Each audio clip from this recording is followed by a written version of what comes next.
peut convaincre un enfant très rapidement qu'il est mauvais, c'est dramatique, mais c'est comme ça. Ça marche aussi chez l'adulte. Mais désinstallez cette application qui vous dit « n'essaie même pas », virez-la, désinstallez-la. Parce qu'en fait, elle est super... Ça sert à quoi une équation? Rappelez-moi, en fait. Vous savez, il y a quelqu'un dans cette salle qui sait pourquoi ça a été inventé? Parce que indice, ça n'a pas été inventé pour vous emmerder, en fait. Mais à l'école, on n'a pas le temps d'apprendre ça. Et pourtant, ça sert à quoi une équation? Le cahier des charges d'une équation dans l'histoire humaine, c'est faire tenir une expression dans le moins de caractères possible. Dans l'histoire des maths, l'équation apparaît lentement, péniblement, avec un seul fil directeur, réduire le nombre de caractères pour une phrase longue. Par exemple, le signe égal, il a été inventé par un mathématicien écossais qui en avait juste marre d'écrire est égal à tous les jours.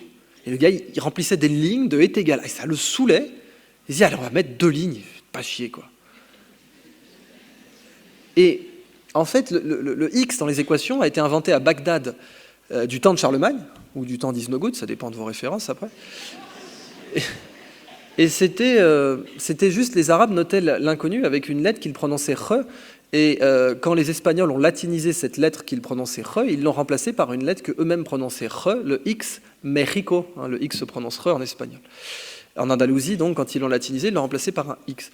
Descartes, quand il a inventé le signe, enfin le symbole, la notation, pardon, carré, au carré, X au carré, puis X au cube, X puissance 4, c'était juste parce qu'il en avait marre de mettre X fois X fois X fois X. Voilà, c'est tout. Donc une équation, au départ, ça sert juste à ça, là, évidemment. Quand vous passez aux morses, quand vous passez avec un code, il faut décoder, ça c'est chiant. Mais l'avantage quand vous écrivez, c'est que vous avez toute l'expression en un coup d'œil. Cette équation, elle est super simple, elle dit juste la connaissance puisée, la connaissance téléchargée, phi de k, le flux de connaissances, k c'est knowledge évidemment en anglais, knowledge la connaissance, la connaissance puisée à partir d'un puits, par exemple ce puits-là, eh bien la connaissance puisée de ce puits-là est directement proportionnelle, le signe du milieu veut juste dire proportionnel, j'ai pas mis égal parce que c'est pas la même chose, c'est juste proportionnel, au produit de l'attention et du temps. La quantité de connaissances que vous allez retenir de cette conférence est directement proportionnelle à l'attention et au temps que vous aurez payé.